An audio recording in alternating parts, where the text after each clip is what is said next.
الصبح بدا من طلعته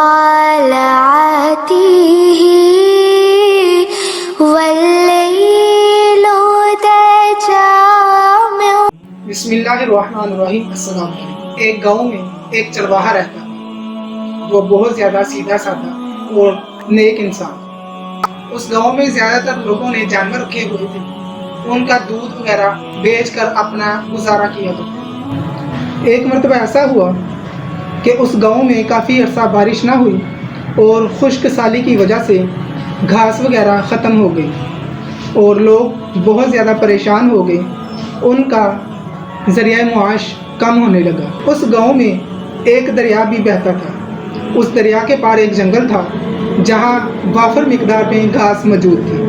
لوگ وہاں پر جانا چاہتے تھے لیکن دریا پار کرنے کا ان کے پاس کوئی ذریعہ نہ تھا۔ وہ چرواہا ایک جمعہ کو مسجد میں گیا۔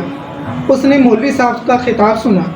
مولوی صاحب بیان کر رہے تھے کہ جو بندہ اللہ پر توکل رکھتے ہوئے بسم اللہ الرحمن الرحیم پڑھ کر دریا کو بھی حکم دے تو وہ دریا اس کا حکم مان لے۔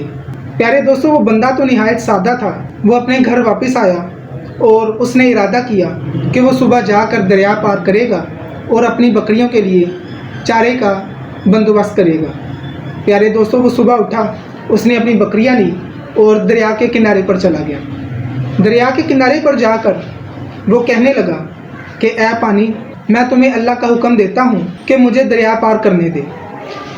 چرواہے نے بسم اللہ الرحمن الرحیم پڑھی اور چلتے ہوئے دریا پار کر لیا۔ دریا پار کرنے کے بعد اس نے اپنی بکریوں کو پیٹ بھر کر کھانا کھلایا اور واپس آ گیا۔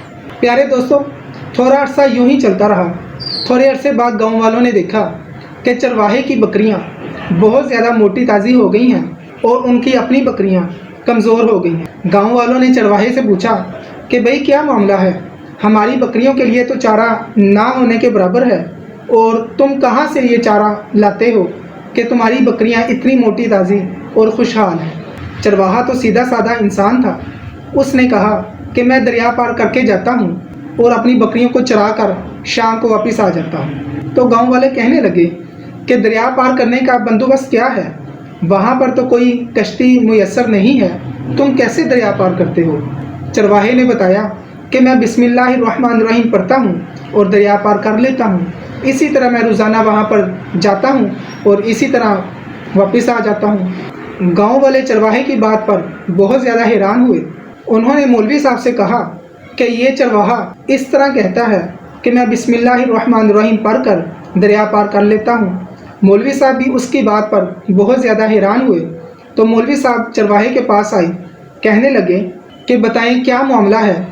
چرواہا کہنے لگا کہ مولوی صاحب، میں تو آپ کا شکریہ ادا کرنا چاہتا ہوں کہ میں آپ کی وجہ سے دریا پار کر لیتا ہوں۔ مولوی صاحب نے معاملہ پوچھا تو چرواہے نے بتایا کہ میں جمعہ پڑھنے کے لیے آیا تھا اور آپ کا خطبہ میں نے سنا۔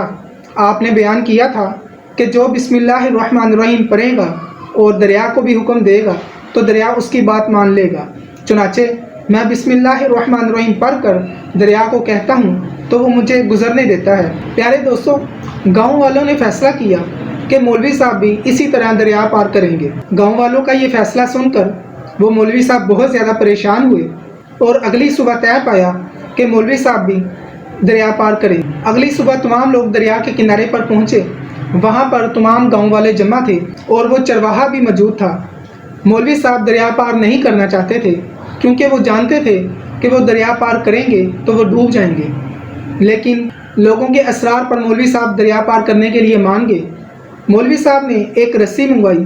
رسی کو ایک جانب سے درخت کے ساتھ باندھا اور دوسری جانب سے خود کو باندھا تاکہ وہ دریا میں ڈوب نہ سکے۔